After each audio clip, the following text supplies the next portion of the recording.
Dios bendiga a cada una de sus vidas. Les saludo desde la ciudad de Chilliwack, British Columbia, en Canadá, deseándoles abundantes y ricas bendiciones en Cristo Jesús. Hoy les traigo el tema: el matrimonio es entre un hombre y una mujer y nada más. Cuando Dios diseñó al universo, diseñó el mundo, Él creó dos géneros distintos, varón y hembra. Génesis capítulo 1 versículo 27, Génesis capítulo 5 versículo 2. Si bien ambos fueron hechos a la imagen de Dios, ambos tienen diferentes funciones y roles. Tanto el uno como el otro fueron diseñados para ser diferentes, de tal forma que en el matrimonio ambos se complementan. Génesis capítulo 2, versículos 22 al 25. Y de hecho, la razón misma por la que existe el matrimonio es porque Dios, al ver al hombre solo, dijo que no era bueno que estuviese solo y por lo tanto creó una ayuda idónea para él. Está en Génesis capítulo 2, versículo 18. Una persona diferente a él, al hombre. Dios diseñó los géneros con el propósito de procreación en el matrimonio y los hizo diferentes entre sí con el propósito de complementarse mutuamente en el matrimonio. Es por eso que las dos tareas encomendadas a los humanos, que somos cada uno de nosotros, es fructificad y multiplicaos, llenad la tierra y sojuzgadla, lo dice Génesis capítulo 1 versículo 28. Y esto se logra mejor en una relación matrimonial. Por lo cual es interesante notar que la manera misma en la que Dios pronunció la maldición por el pecado denota que las dos tareas dadas a la humanidad, que son fructificad y multiplicad, causarían dolor dentro del matrimonio para ambos géneros, tanto para el hombre como para la mujer. Por un lado, los esposos tendrían dolor en el trabajar, o sea, el hombre trabajar fuertemente, arduamente, mientras que las esposas tendrían el dolor en dar a luz a sus hijos. Lo dice Génesis capítulo 3, versículos 16 al 19. A partir de ese momento, juntos en el matrimonio, compartirían tanto el dolor y como las bendiciones en medio de un mundo de pecado. Es de suma importancia ver que no solamente en la narrativa de Génesis 1 al 11 encontramos evidencia clara que Dios creó el matrimonio para un hombre y para una mujer, sino que todo el Antiguo Testamento afirma lo mismo, demostrando que el matrimonio debe ser exclusivamente heterosexual. En Génesis capítulo 12, Dios llama a Abraham para dar inicio a una nueva familia. Sería por medio del matrimonio y la alianza que Dios cumpliría su promesa de iniciar una nueva nación. Años más tarde, cuando tal nación recibió sus leyes, el matrimonio sería legislado y defendido como el medio por el cual las generaciones venideras se multiplicarían y conquistarían la tierra prometida. Y no existe un componente fundamental más importante en una sociedad que la relación entre un marido y una mujer, un esposo y una esposa. Es por esto que no solamente el Antiguo Testamento habla al respecto, sino que el Nuevo Testamento tiene mucho que decir al respecto. Tanto Jesús como el apóstol Pablo y Pedro enseñaron acerca del matrimonio. En algunos casos, la enseñanza sobre el matrimonio aplicaba a ambos sexos. Por ejemplo, la enseñanza de Jesús sobre el adulterio en Lucas capítulo 16, versículo 18, es tanto para esposos como para esposas. Y tenemos que la mayoría de las enseñanzas en el Nuevo Testamento acerca del matrimonio especifican para quiénes son, si son para la esposa o para el esposo. Observe que no solo las instrucciones mismas presuponen el matrimonio heterosexual, sino que el contenido en sí solo tiene sentido desde la perspectiva de las diferencias de género en el matrimonio. Por ejemplo, la diferencia entre un esposo y una esposa son la base para ver la relación entre Jesús y la iglesia, lo dice Efesios capítulo 5, verso 23 al 32. Pablo termina esa sesión en Efesios exhortando individualmente a la mujer y al hombre dentro de sus distintos roles en el matrimonio, lo dice Efesios capítulo 5, versículo 23. Segunda carta de Corintios capítulo 11, verso 2 dice que Pablo contrarresta los celos de un futuro esposo por la castidad de su futura esposa. Y en primera de Timoteo capítulo 2, verso 3, Pablo habla de la capacidad de tener hijos como un papel dado a la esposa. Capítulo 2, versículo 15 dice y utiliza tal analogía para hablar que un anciano debe ser marido de una sola mujer. Capítulo 3, verso 2. Pablo también enseña que la diferencia de género en el matrimonio tiene que ser considerados en la adoración congregacional y que estas distinciones se deben reconocer en cada iglesia. 1 Corintios capítulo 14, versículo 35 al 38. No solamente Pablo, el apóstol, utiliza la analogía del matrimonio, también el apóstol Pedro habla acerca de las diferencias de género en el matrimonio. 1 de Pedro capítulo 3, versos 5 al 7. Por lo cual debemos tener en cuenta que todos los pasajes aquí expuestos solo pueden ser interpretados a la luz de las diferencias de género en el matrimonio. No solo esto, sino que todos ellos demuestran que el matrimonio fue diseñado por Dios para ser entre un hombre y una mujer. Dios, que es un Dios de perfecta armonía, creó ambos sexos para que entre los dos pudiesen cumplir con el mandato de multiplicarse y sojuzgar la tierra, sirviendo así como la piedra angular en la sociedad.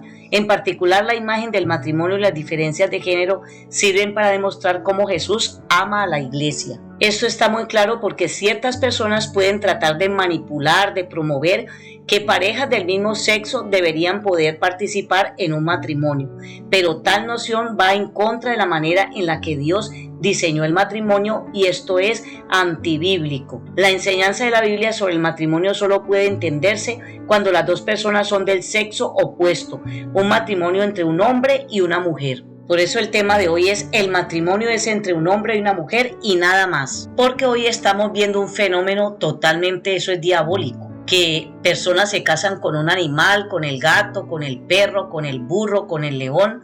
Otras se han casado con la Torre Eiffel, otros se han casado con objetos, eso se llama objetofilia. Otros se han casado con una grúa, luego se divorcian, se casan con un patinete. Hoy vemos casamientos con entonces mascotas, muñecos, objetos, hologramas y colores, cualquier cantidad de estupideces. Usted y yo vemos en este momento en el mundo entero que la gente pareciera estar loca, fuera de control, su mente fuera de control, sus sentimientos, sí que se diga. Que Dios tenga misericordia de cada una de esas almas que el enemigo ha engañado en el mundo entero.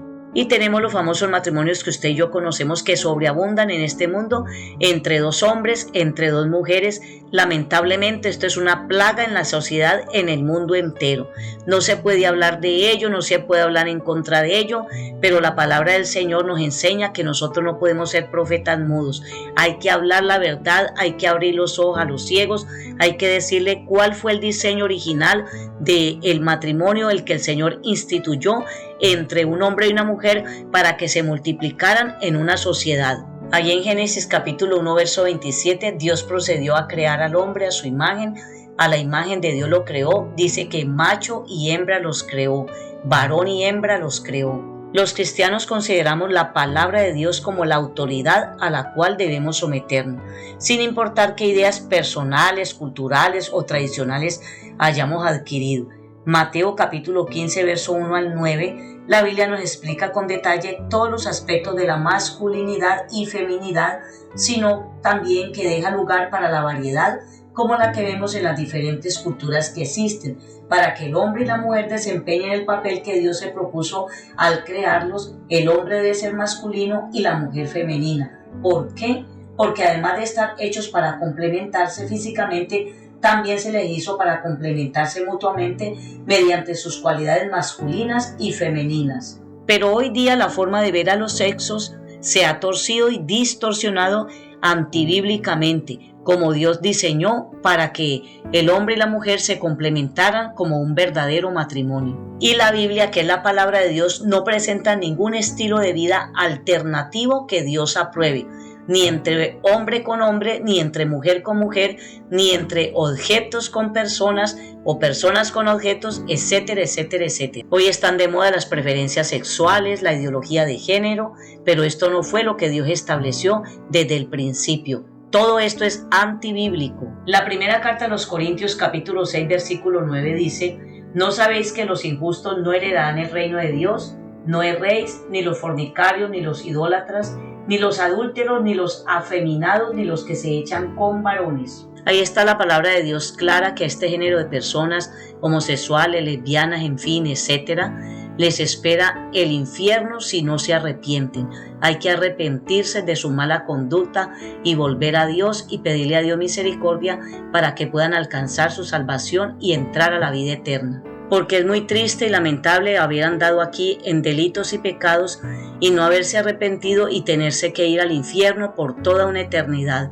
Qué lindo es alcanzar la salvación para entrar allá al reino de los cielos y estar al lado de nuestro Padre Celestial, de Jesucristo, del Espíritu Santo y de toda esa gloria y bendición que hay en el reino de los cielos. La segunda carta a Timoteo, capítulo 3, dice la Escritura acerca del carácter de los hombres de los postreros días, y ahí nos dice que vendrán tiempos peligrosos. Y estos tiempos peligrosos justamente los estamos viviendo ahora, porque a lo malo se le dice bueno y a lo bueno se le dice malo. Lo mismo nos advierte la carta a los Romanos capítulo 1 versículo 26 y 27. Dice la palabra: por esto Dios los entregó a pasiones vergonzosas, pues aún sus mujeres cambiaron el uso natural por el que es contra naturaleza.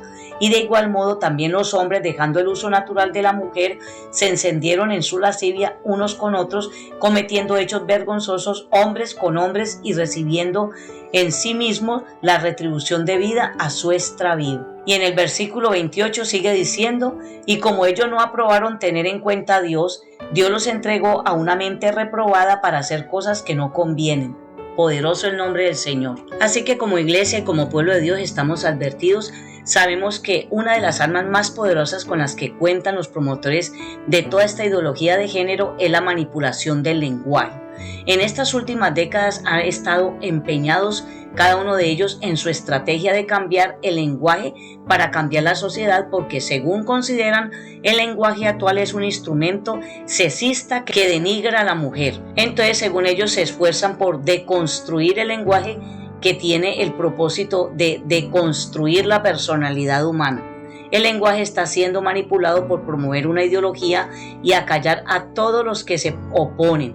Esto fue lo que sucedió, por ejemplo, con el uso de la palabra género. Mire, hasta hace poco tiempo el término género era usado en el idioma español para referirse a la propiedad gramatical del lenguaje que clasifica las palabras en masculino o femenino. Pero a partir de la década de los 50, en el mundo anglosajón comenzó a ser usada para referirse al sexo de las personas. El término pasó de la gramática a la biología, entonces sexo y género se referían a lo mismo. Una década más tarde, algunos grupos de presión comenzaron a popularizar la idea de que debía hacerse una distinción entre la dimensión biológica de un individuo y su dimensión psíquica, es decir, distinguir entre el sexo con el que cada persona nace y el género con el que se identifica o se percibe a sí misma. Y esto es lo que hoy conocemos como ideología de género. Plantea la teoría de que el comportamiento de hombres y mujeres, así como la práctica de su sexualidad, no están determinados por la anatomía o la biología. La sexualidad es, según esta ideología, una construcción social y cultural. Y lamentablemente la ideología de género propone una deconstrucción del ser humano, de la sociedad y la familia, tal como han sido entendidos hasta ahora, provocando una profunda y peligrosa distorsión de la realidad. Pero si bien es cierto que el lenguaje puede distorsionar la percepción que tenemos de nosotros mismos, no puede cambiar nuestra naturaleza, jamás podrá hacerlo. La verdad de Dios nos enseña sobre nuestra identidad, y la Biblia nos lo enseña en el primer capítulo, en Génesis capítulo 1, verso 26. De modo que podemos tener una comunión significativa con Él, porque hemos sido creados a su imagen y semejanza. Esa imagen de Dios en nosotros defiende nuestra identidad y le otorga valor, significado y propósito a nuestra existencia. Nuestro valor no depende de nuestros logros, sino que viene por el hecho de ser portadores de la imagen divina. Alabado sea el nombre del Señor. Y el hombre fue creado para funcionar como hombre y la mujer para funcionar como mujer. Esa realidad está entrelazada en toda nuestra estructura biológica, psíquica y emocional. En nuestro cuerpo, cada célula posee un sexo. Lo que esto significa es que los hombres y las mujeres son diferentes a nivel celular y molecular. Esto no es una filosofía de género, sino lo que somos en realidad, tal como Dios nos ha creado, tal como el Señor nos creó. Toda persona en el mundo posee por diseño de Dios una de las dos identidades sexuales. Eso es más que evidente en nuestros cromosomas, en nuestras hormonas, en nuestro cerebro, en nuestras células, en nuestro aparato reproductivo. Es evidente en todo nuestro cuerpo. y le damos honra y gloria a Dios cuando vivimos de acuerdo a su diseño. Yo le doy gracias a Dios por haberme creado como lo que soy, una mujer, y usted lo que es un hombre, mostrando su imagen multifacética en el complemento de cada uno de nosotros, en el caso de la masculinidad y la feminidad. Alabanza al Señor. Por eso el apóstol Pablo puede decir a los hombres de Corinto: pórtense varonilmente, sean fuertes, todas sus cosas sean hechas con amor. Primera carta de Corintios 16, versículo 13, verso B y 14. Como pueblo de Dios debemos entender que hay un ataque satánico contra la gloria de Dios que se refleja en el ser humano. No solo se trata de destruir al hombre y a la mujer creados a la imagen y semejanza de Dios, sino que también se intenta destruir la unidad complementaria entre estos dos sexos, masculino y femenino, que reflejan la imagen de Dios, aunque de una forma imperfecta, la unión de Cristo y su iglesia, ya que tú y yo somos santos, imperfectos, pero vamos hacia el camino de la perfección. Esa gloria es el foco de ataque de este terrorismo ideológico, pero este ataque no es nuevo, ya que ha sido de una u otra forma el accionar de Satanás desde el principio. Que el Señor lo reprenda. Satanás en el Edén ofreció a Eva lo mismo que ha estado ofreciendo a los seres humanos desde entonces: conocimiento, placer y autonomía. Es importante que estos tres términos vayan juntos, porque no hay nada malo en el conocimiento ni en el placer, siempre y cuando reconozcamos la realidad de que no somos seres autónomos, porque sabemos que Dios está por encima de cada uno de nosotros, es nuestro Dios y Creador. A Él sea toda la honra y la gloria por los siglos de los siglos. Aleluya. Y Cristo vino a restaurar la imagen de Dios en nosotros, que quedó distorsionada por causa del pecado. Esa restauración sucede de forma gradual en el cristiano mientras contempla la gloria de nuestro bendito Señor y Salvador.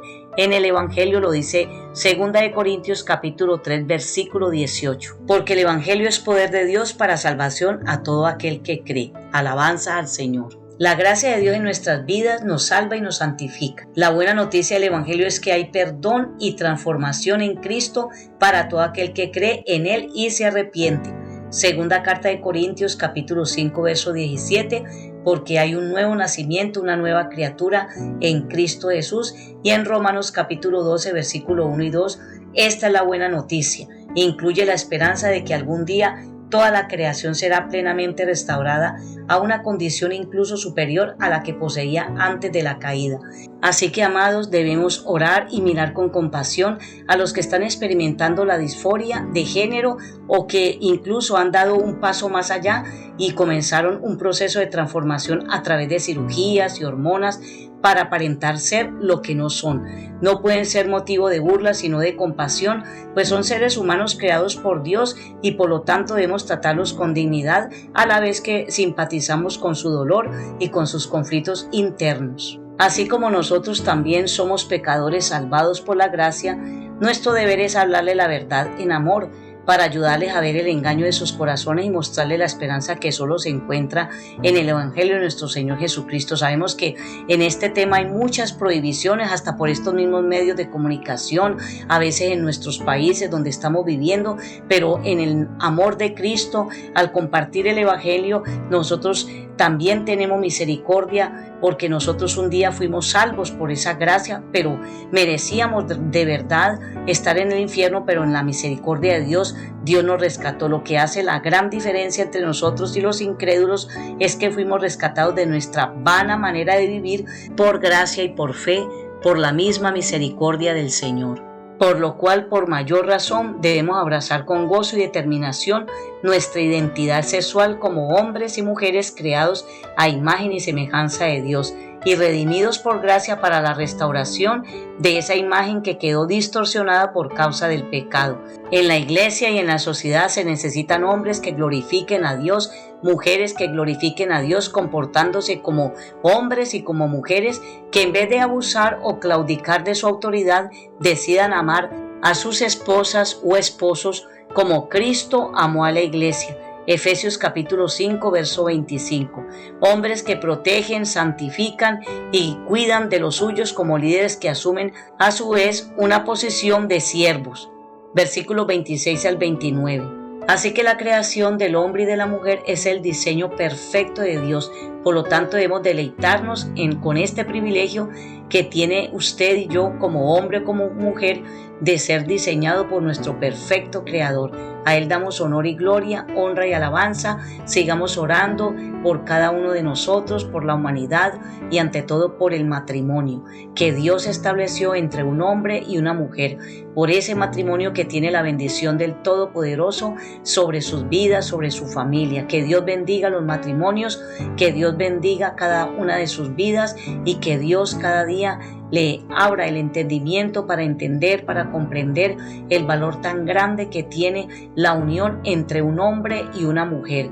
Por eso Él dijo que hasta que la muerte los separe. Dios los bendiga mucho y no olvide que Cristo viene pronto. Preparémonos, estemos listos, porque en cualquier momento va a sonar la final trompeta.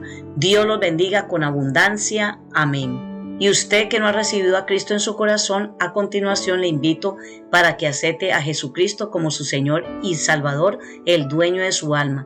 Hágalo en alta voz y repita conmigo la siguiente oración. Señor Jesucristo, reconozco que soy pecador y me arrepiento de todos mis pecados.